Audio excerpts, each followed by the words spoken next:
pense qu'en fonction du temps, moi je ne vais pas m'éterniser sur les propos préliminaires. Je vous ai tous dit bonjour. Pour ceux qui viennent d'arriver, je vous redis bonjour. On a un match en Guinée, le 18. Donc, comme toujours, il faut le préparer. Donc, on va commencer notre stage le lundi prochain, le 12. On va s'entraîner ici jusqu'au vendredi. Et vendredi après-midi, on va partir pour Conakry pour jouer dimanche. Donc, comme tous, vous savez que c'est un match qui est important. C'est pas non plus le match de notre vie, mais c'est un match qui est important, qui peut nous permettre de faire un grand pas vers la qualif. Il faut retenir simplement qu'il y en a deux qui nous restent. Et donc, on a beaucoup de chances de pouvoir nous qualifier sur les deux matchs, pas seulement sur un match. Donc, si on a la possibilité de le faire, on va le faire. Par contre, si on peut finir le travail à Abidjan, on sera heureux de le faire, plutôt à Bouaké, parce que je pense qu'on va jouer à Bouaké plutôt qu'à Abidjan. Voilà. Donc, ceci étant, je pense que ce qui vous intéresse le plus, c'est ceux qui vont venir nous aider à accomplir cette mission. Mais moi, je suis quelqu'un de, si vous voulez, qui suis dans la continuité. Donc, pour ceux qui s'attendent à de grands changements dans la liste, j'ai bien peur qu'ils soient déçus, mais il y a des gens à qui on a fait confiance, qui nous répondent bien. Donc, pour l'instant, le staff et moi, on a décidé de pas faire du copier-coller, mais en tout cas de reconduire en grande partie ces joueurs qui nous rendent pour l'instant la confiance qu'on leur donne. Donc on va partir sur ce match avec 23 joueurs, pas 25 comme la dernière fois parce qu'on avait deux matchs à jouer. Là on va partir avec Sylvain Bowo, Dante El Hadj, Badra Ali pour les gardiens de but. Mamad Babakaïko, Serge Aurier, Ghislain Kona, Suleiman Doumbia, Eric Bailly, Wilfried Canon, Komara Cheikh, Bamé Jean-Philippe, Franck Caissier, Cheikh Doucouré, Sérédier, Séri Michael, Amban Vitorien, Yakou Meïté, Nicolas Pépé, Mas Gradel, Zaha Wilfried, Roger Assalé, Koja Jonathan et Bayo Vakoum. Voilà les 23 en qui on a placé notre confiance pour cette confrontation. Donc, comme je vous disais, ce ne sera pas une semaine où il y aura deux matchs. Donc on pense qu'avec ces 23, on a largement la possibilité de construire une équipe pour aller relever le défi là-bas. À l'intérieur de l'équipe, il y a de la polyvalence, des joueurs qui peuvent nous aider sur certaines lignes. Donc on pense que durant les 4 semaines qui sont écoulées, il y a certains qui méritent sûrement d'être dans cette liste, mais on n'a que 23 places. Donc il y aura forcément des déçus, il y aura des mécontents peut-être. Et là, c'est encore 23. Mais quand il s'agira encore de faire la liste des 18, il y aura encore d'autres qui seront encore plus déçus. Et encore, quand on va faire les 11, il y aura encore... Donc c'est vous dire que c'est pas facile, c'est pas évident. Mais pour nous, on fait des choix qui vont dans l'intérêt de l'équipe de Côte d'Ivoire. Donc la notion de groupe étant importante, les joueurs ont compris que voilà, leurs intérêts particuliers n'est pas plus important que l'objectif qu'on veut atteindre. Donc forcément, comme je vous dis, il y aura des déçus, il y aura des mécontents, mais bon, ça fait partie du jeu. Et moi, mon travail, c'est de faire des choix. Et quand on parle de choix, ça veut dire qu'à un moment ou à un autre, voilà, vous allez faire des déçus. Voilà, messieurs. Après les jeux, ici je vois 3 noms. Oui. Dante RH, Solomon Doumbia, Meïté Yakou. Voilà. À quoi répond ce choix-là? Déjà, au risque de me répéter, je l'ai dit à la dernière conférence que pour moi, l'équipe Espoir, c'est, si vous voulez, l'antichambre et c'est la passerelle qui devrait normalement faire venir des jeunes qui y sont en équipe A. Donc, Souleymane Doumbia, Yakou Meïté, Dante, c'est des garçons qui ont fait toute leur gamme dans les différentes sélections. Et je pense qu'aujourd'hui, un garçon comme Yakou, il a beaucoup progressé. Il est venu faire une pige à Sochaux l'année dernière. Il est reparti à Reading. Et sur les derniers matchs qu'il fait depuis 4-5 semaines, je pense qu'il montre quand même qu'il mérite d'être ici. Après, Dante, c'est le gardien de l'équipe Espoir, tout simplement. L'année dernière, il était en grande difficulté. Là, il a retrouvé un club où il joue, en tout cas, assez régulièrement. Donc, pour moi, c'est une occasion non seulement de faire venir ces jeunes joueurs pour les voir de façon spécifique sur le terrain, mais en même temps, pour voir aussi, en termes d'attitude, si c'est des garçons qui peuvent, à un moment ou à un autre, prétendre à intégrer l'équipe A. Voilà. Coach, moi j'ai 2 petites questions. La première, comment expliquez-vous le mouvement d'ascenseur du gardien de la SEC? C'est va-et-vient. Et puis la seconde question, aujourd'hui ce match Côte d'Ivoire-Guinée est considéré comme le derby ouest-africain, le match le plus attendu. Pardon? Et par tous les observateurs, vu la grande forme de la Guinée et vu le retour en force aussi de la Côte d'Ivoire et vu la rivalité entre les deux pays au plan sportif, donc 3 points qui font que c'est le plateau de cette 5e journée. Alors quoi, je voudrais savoir si aujourd'hui vous appréhendez, vous êtes conscient que la Guinée est la force, l'une des forces majeures en Afrique. Et qu'elle reste redoutable chez elle. Je vais commencer par la deuxième. Le derby.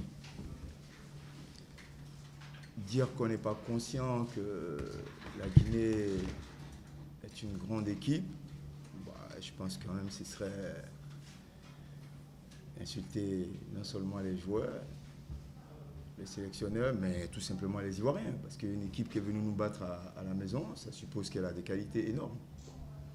Ça suppose qu'elle a des qualités énormes. Et aujourd'hui, je pense que ça fait à peu près 1 an que la Guinée nous a battus ici.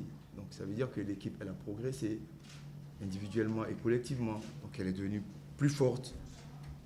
Donc si on va en Guinée en croyant qu'on va aller se balader ou que ça va être une partie de plaisir, il faut qu'on se détrompe.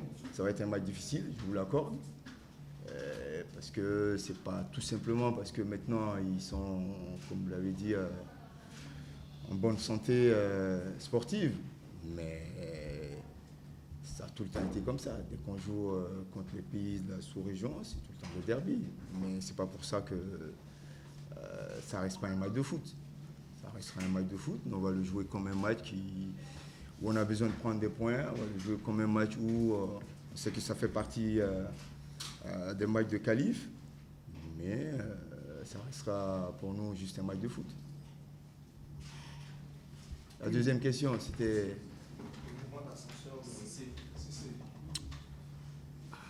Après, c'est comme la vie. Il y a des moments où ça va bien, il y a des moments où ça va moins bien.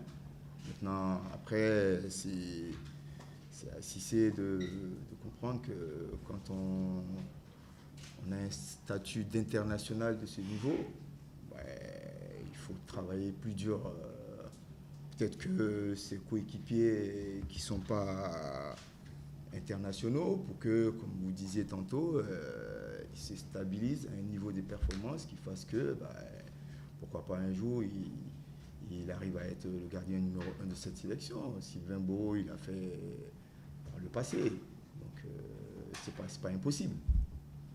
C'est tout ce que je lui souhaite. Coach, moi je vais m'attarder sur quelques entrants et des personnes qui sont pas sur cette liste en parlant des anciens. Vous avez dit à votre première conférence de presse que la sélection n'était pas fermée. Depuis que vous êtes là, il y a certains anciens qui ne sont plus là, tels que Salmon, Gervinho. Je n'ai pas envie de parler de Yaya, même si tout le monde en parle également. Est-ce que vous êtes entré en contact avec eux? Est-ce que vous avez discuté avec eux? Est-ce qu'ils sont aptes à intégrer la sélection?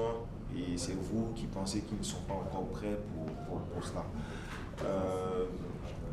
Deuxième question, en équipe nationale, aujourd'hui on a El Hadji Dante qui est de la Ligue 1. On remarque également qu'après 9 journées, nous avons un garçon tel que Zoumana Koné qui enfile les buts, 9 buts en 9 matchs. Est-ce que vous ne pensez pas qu'il avait également sa place dans cette sélection? D'accord. Je vais résumer la deuxième question en une réponse. C'est-à-dire Zoumana, Gervais, Yaya. Mais je l'ai dit tantôt, vous avez souvent une idée de 40 à 50 joueurs sélectionnables, en fait, qui méritent d'être là. Mais nous, quand on fait notre travail, je vous l'ai dit tout à l'heure, au-delà de ces 40 ou de ces 50 joueurs, mais il y a une liste de 23 à faire. Donc, sur la liste de 23 que vous faites, vous avez besoin de l'équilibrer. Et donc, dans l'équilibre, vous n'allez pas ajouter des noms, rajouter des noms pour...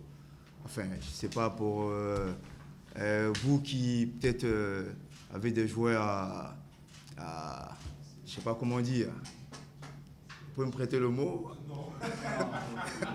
Bon, d'accord. Exactement. Mais une liste, comme je dis, répond à un équilibre. Vous doublez vos postes, vous n'allez pas tripler, convoquer des joueurs que vous n'allez pas faire jouer, ou alors convoquer des joueurs pour qu'ils aillent dans les gradins. En tout cas, moi, pour ma part, je suppose qu'il y a un certain nombre de joueurs, s'ils viennent en sélection, ce n'est pas pour rester sur le banc ou pour aller dans les gradins, c'est pour apporter quelque chose à la sélection. Et en même temps, je vous l'ai dit tantôt, il y a de la concurrence. Il y a des gens qui sont là, à qui on a fait confiance, qui le rendent très bien. Donc pour que des joueurs honte, il faut qu'il y en a qui sortent. Mais comprenez qu'aujourd'hui, si personne ne sort, qu'est-ce qu'on fait? On empile les joueurs par poste, on aligne les noms? Non. Donc, mais cela n'enlève en rien au mérite de ces joueurs. Moi, je suis tous ces gens. Ils ont fait des débuts de saison assez formidables. Si je m'attarde sur quelques noms, Gervais, il a fait un début de saison tambour, battant, et bon, malheureusement, il s'est blessé. Et là, il revient, il a joué 2 matchs. Sûrement, il va jouer le 3e. Mais il faut laisser les gens arriver à son régime qu'il avait, parce que ce serait un Gervais très en forme dans cette sélection. On est tous d'accord que c'est un garçon qui compte pour nous, qui compte pour l'équipe, pas simplement pour le sélectionneur, mais pour toute la Côte d'Ivoire. C'est pareil pour Zoumana, que j'ai présélectionné d'ailleurs. Donc il faut laisser le temps au temps, il ne faut pas brûler les étapes. Ce n'est pas parce qu'il a mis 9 buts en 9 journées que ça va être le sauveur contre la Guinée. Il ne faut pas brûler les étapes. C'est pour ça que je disais tantôt, tout comme ces jeunes qui sont dans l'antichambre, moi je regarde aussi le championnat national. Vous ne m'avez pas parlé de lui, mais si je sors la liste des 30 joueurs que j'ai présélectionnés, il y a des noms que peut-être qu'ils vont vous surprendre. Bon, ça prouve qu'on les suit, mais il faut les faire venir au moment opportun. La deuxième, j'ai tout résumé, votre question, monsieur. Ok. Alors, il y a une inquiétude. vous avez vu le match de Bangui, vous avez vu l'environnement hostile, vous avez vu la qualité de terrain. Il se trouve qu'il y a des joueurs ivoiriens comme Komaraché qui évoluent dans les top clubs, qui jouent régulièrement la Ligue des Champions, et ils sont toujours là. Fousseni Koulibaly avec l'Espérance Tunis. Vous avez vu le match à la Ligue Espérance, vous avez vu dans quel environnement on joue. Il est toujours titulaire. Vous avez Soumaoro Bangali qui joue à la Mamelodi Sundowns. Vous avez pas mal de joueurs ivoiriens qui sont dans les top clubs régulièrement en quart, en demi ou en Ligue des Champions. Alors, quand on connaît l'environnement africain avec les terrains que nous avons, vous avez vu Bangui, ces joueurs-là sont habitués au chaudron africain. Pourquoi de temps en temps on ne les appelle pas en équipe nationale? Parce qu'on n'évolue pas en Europe, on évolue là. Le 28 septembre que vous aurez à faire sera un champ de patates. Il faut des joueurs aussi ivoiriens, pros, qui évoluent dans des top clubs africains, qui connaissent l'environnement. Alors, qu'en est-il? J'ai vu un exemple avec Komaraché. Est-ce que vous allez continuer dans ce sens pour intégrer pour moi l'un des meilleurs milieux de terrain africains qui s'appelle Fousseni Koulibaly à l'Espérance? Il a failli être tunisien même par rapport à la qualité du travail qu'il fait. Alors, qu'est-ce qu'on fait de Fousseni quand il joue en Afrique et qu'il connaît nos terrains? Oui, il y a une part de raison dans ce que vous dites. Mais un élément de réponse, c'est Komara. Et Fousseni, que vous citez, c'est vrai, le garçon, peut-être pas dépit, peut-être, je ne sais pas pour quelle raison, il a voulu être tunisien. Mais aujourd'hui, ce que j'ai cru comprendre, c'est qu'il ne veut plus être tunisien, il veut revenir à sa nation. C'est qui est important. Ça veut dire que, la fibre nationaliste a pris le dessus sur ses intérêts personnels, je ne vais pas dire égoïstes, mais ses intérêts sportifs, où il pensait que il voulait absolument être international au risque même de changer de nationalité, ce qui est courant maintenant. Mais bon, moi, je ne suis pas partisan de ça. Moi, j'aime plutôt des joueurs comme il a fait, qui à un moment donné se disent, je me suis planté, je vais revenir vers ma patrie de départ. Mais la seule chose qui va le faire revenir, comme vous avez dit, c'est sur ses performances. Et il est performant, mais sauf que entre aujourd'hui, où moi je suis là, et le temps où il a changé de nationalité, il y a beaucoup de choses qui sont passées. Donc vous me dites aujourd'hui que Fousseni veut jouer pour la Côte d'Ivoire. Mais moi, je n'ai pas entendu Fousseni à la radio nationale ou sur les ondes de votre radio dire « Je suis désolé les Ivoiriens, j'ai fait un choix à un moment donné, mais aujourd'hui, je pense que si la Côte d'Ivoire m'appelle, je suis prêt à revenir. » Je n'ai pas entendu ça. C'est vous qui me dites qu'il vient. Donc, je pense qu'à l'occasion, quand le garçon manifestera son envie réelle de revenir jouer publiquement, comme il a fait publiquement pour dire qu'il ne jouait plus pour la Côte d'Ivoire, à partir de ce moment, on pourra regarder si ses performances lui permettent de le faire revenir ou pas, tout simplement. Oui. Coach, est-ce qu'on peut dire qu'on part en Guinée avec la confiance totalement retrouvée? Confiance totalement retrouvée, je ne dirais pas ça comme ça, parce que j'aime à me répéter à dire qu'on est convalescent. Et dans les moments de convalescence, on peut se laisser aller à croire qu'on est guéri, alors que le mal peut être plus profond que ce qu'on pense. Mais c'est sûr qu'on n'ira pas en Guinée, les pieds chancelants, non. On sait que c'est un match qui est important pour la Guinée et même pour nous. On ira jouer grandement notre chance. Ce qui est intéressant, c'est qu'il nous reste encore un match. Ce n'est pas un match couperé. Donc, ça aurait été un match couperé, je te dirais, là, c'est la vie ou la mort. Non. C'est-à-dire qu'on a encore un match à la maison. Donc, après, il faut négocier de la meilleure des façons possibles le match en Guinée. Oui, le frère de la radio catholique. Justin Salé. Bonjour coach. Bonjour Justin. Vous étiez à Bangui. Vous avez vu l'état de la pelouse. Est-ce que vous avez une idée de l'état de la pelouse du stade du 28 septembre de Conakry? Et comment est-ce que vous allez vous prendre pour que les joueurs soient adaptés à ce stade-là? Parce que nous avons vu que les joueurs ont souffert énormément à Bangui. Est-ce que vous avez une idée de l'état de la pelouse de Bangui? Et puis, deuxième question, Serge Michael, c'est un excellent joueur. En club, il est excellent. Mais en équipe nationale, il n'a jamais prouvé, n'a pas encore prouvé sa réelle valeur. Est-ce que vous ne pouvez pas le faire asseoir à un moment donné pour qu'il prenne conscience qu'il doit vraiment se donner pour l'équipe nationale? Monsieur Justin, la pelouse, bon, malheureusement, on ne peut rien y faire. Hein? On ne peut rien y faire. On va y aller, comme ça a été le cas à Bangui. On essaiera de, comme j'ai dit tout à l'heure, de parer au plus pressé. S'il y a des possibilités de jouer, on essaiera de jouer. Si ce n'est pas possible de jouer, on s'adaptera, tout simplement. Parce qu'on ne peut pas aller en Guinée et puis leur dire vous déplacez votre pelouse comme ça a été le cas à Bangui. Non. On va aller, on fera avec les moyens du bord. Et puis, comme j'ai dit, on essaiera de ramener le meilleur résultat possible. Maintenant, quant à la prestation de Michael Seri, il faut le voir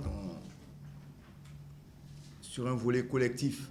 Parce que si vous sortez Michael de l'équipe de Nice et vous voulez qu'il vienne jouer pareil en équipe de Côte d'Ivoire, ou alors si vous le comparez à d'autres de ses prédécesseurs, jamais vous verrez ce que ce garçon apporte en termes d'apport collectif à la sélection. Donc moi j'aimerais que vous mettez Michael au sein d'un collectif qui est en train de repartir. Donc aujourd'hui, vous voulez qu'il joue comme quand il était à Nice, c'est ça? Ou quand il est à... Voilà. Donc, en plus, quand vous prenez Michael Seri, il a combien de sélections? Donc, donnez-lui le temps. Vous allez voir, Michael, il sera un joueur très important dans cette sélection. Avec le temps. On a dit la même chose pour beaucoup de joueurs en sélection ici. Hein? Bon. Didier Drogba, quand il commençait ici, bon, voilà. Donc, donnons-lui le temps. Moi, je pense que le temps, c'est quelque chose qui est formidable. Avec le temps, il y a beaucoup de choses qu'on peut faire. Moi, on prendra un pari et on verra dans 3-4 ans, quand vous allez faire la CAN en Côte d'Ivoire. Je pense que vous allez voir un très grand Michael Seri. Donnez-lui le temps.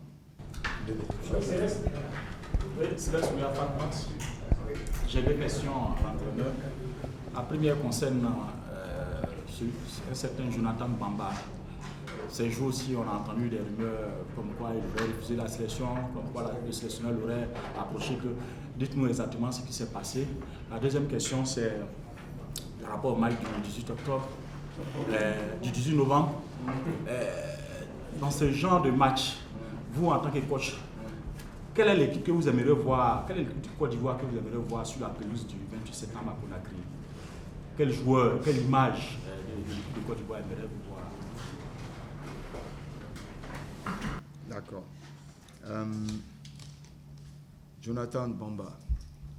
Je pense que vous êtes tous censés que Jonathan il est français. Non? Si. D'origine, mais il est français. Moi, je ne parle pas des origines. Jonathan Bamba, il est français. Voilà.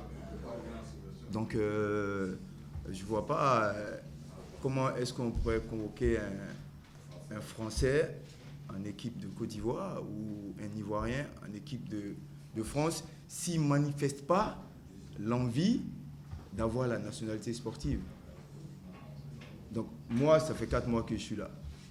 Peut-être que la fédération a contacté Jonathan, j'en sais rien. Ou alors les sélectionneurs d'avant. Mais moi, depuis que je suis là, je n'ai pas vu Jonathan. Donc, mais ça n'empêche que le jour où, comme j'ai dit tout à l'heure, le garçon manifesterait l'envie de venir jouer pour la Côte d'Ivoire, il n'y a pas de souci. Moi, le premier, j'irai le rencontrer, échanger avec lui. Mais en tout cas, pour ce que vous dites, je ne sais pas, peut-être c'est un autre sélectionneur, mais ce n'est pas moi. Le type de joueur.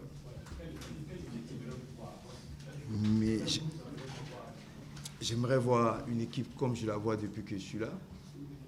Des garçons concernés, impliqués, qui ont un état d'esprit qui va, comme j'ai dit tantôt, au-delà du simple fait de venir jouer un match, mais qui, à chaque fois qu'ils sont sur un terrain, ils pensent qu'ils sont des ambassadeurs, c'est-à-dire qu'ils doivent hausser très haut le drapeau ivoirien. Donc à partir de ce moment, il y a ce qu'on appelle le don de soi. Donc en gros, moi j'ai envie des gens qui sont des guerriers, des combattants. Parce qu'aujourd'hui, on a beau parler de talent, mais je peux vous garantir que le talent, sans tous ces ingrédients d'investissement, de détermination, vous n'arrivez pas à faire grand-chose avec. Oui, coach, vous le dites, vous avez dit tout à l'heure que ça fait 4 mois que vous êtes là. Qu'est-ce qui a fondamentalement changé depuis que vous êtes à la tête de cette sélection? Il y a des choses qu'on essaie de mettre en place progressivement. Je l'ai dit une fois, je dis, il n'y a que les résultats qui peuvent valider tout ce que vous faites. À côté d'une équipe, l'environnement est en train de changer. Et quand je parle d'état d'esprit, ce n'est pas que des joueurs. C'est tous ceux qui tournent autour de l'équipe, les dirigeants, les administratifs, les médecins, tout le monde. Il faut que tout le monde, comme je dis, je ne veux pas dire se mettre à l'heure, mais se disent que si on veut réussir cette mission, il y a des choses peut-être qu'on avait l'habitude de faire, qu'on fasse moins, qu'on arrête de faire. Et les premiers, les joueurs, ils ont compris ça. Ils ont fait beaucoup de sacrifices sur beaucoup de choses, en termes de discipline, en termes de rigueur, voilà. Et même dans le jeu, en termes d'investissement, à l'entraînement ou dans les matchs. Donc petit à petit, on est en train de mettre un certain nombre de choses, de règles de vie, des règles de jeu. Comme je vous ai dit en début, si pour l'instant on a des problèmes au compteur, on ne va pas vous proposer des mets succulents. On va aller à l'essentiel, on va verticaliser notre jeu et ça, ils l'ont très bien compris. Donc aujourd'hui, on est capable de défendre ensemble, d'attaquer ensemble, de faire un peu plus qu'on avait l'habitude de faire. Donc c'est un ensemble de choses qui, si on continue de le faire dans la durée, je pense que voilà, il y a des choses qu'on va réussir ensemble. Mais y compris vous aussi. Audio Jungle.